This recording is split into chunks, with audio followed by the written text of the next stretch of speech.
Okay, now I want to talk about how what the process is when a period comes to the close when you're on the remote logging tool. Okay, so I'm still in the same game that I was in my last video. We'll pick up here where there's 12 seconds left in the first period. And I've got my players on the ice, and as the clock winds down, you'll notice when it turns to 0, the clock will go from green to red without me touching anything. And now you got to remember that everything that I've logged so far in this period has already been thrown over to the Thunder machine and is populated with all the clip types that the Thunder operator was logging. So at this point, what I want to do, since the period is over, I need to first make sure that I close out all the players, or an error will come up. So I'm going to close all. It deselects everybody. It does not matter what strength that I was on at the time. Okay, and then I'm going to click on Setup and Reports. And now that the game is over, I want to be able to create a report for the coaching staff.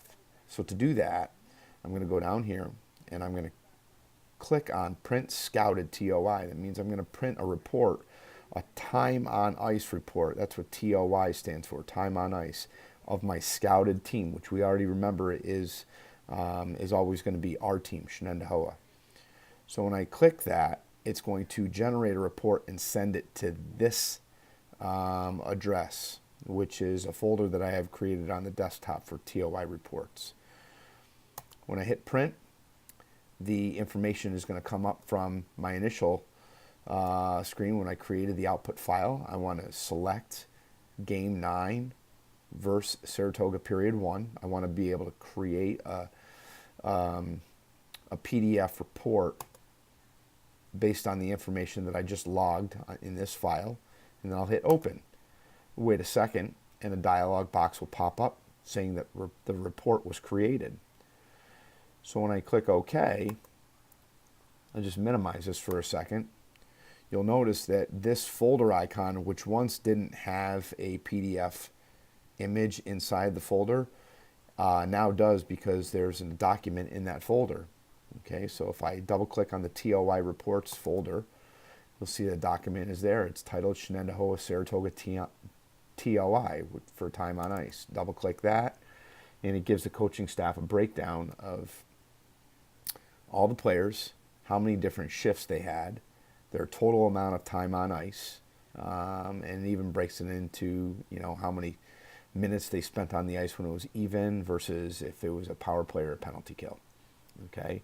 Now, if I repeat this for at the end of the second and the third period, that information will populate or get generated, on this report underneath the first period.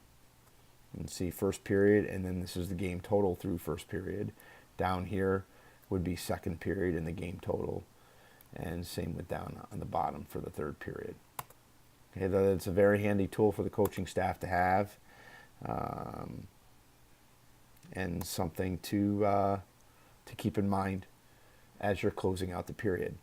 The next thing I'm going to need to do before we start the second period is just to simply click the period drop down, select period 2, and once again click on the Setup and Reports tab. It'll slide it on over. I reset my clock to 15 minutes, and I can get ready to put the next group of players on the ice when the opening face-off begins. Okay, and I'll repeat this process at the end when this clock ticks down to 0. I'll make sure that I close all, and then I go back to my Setup and Reports, and I click this button to generate another report.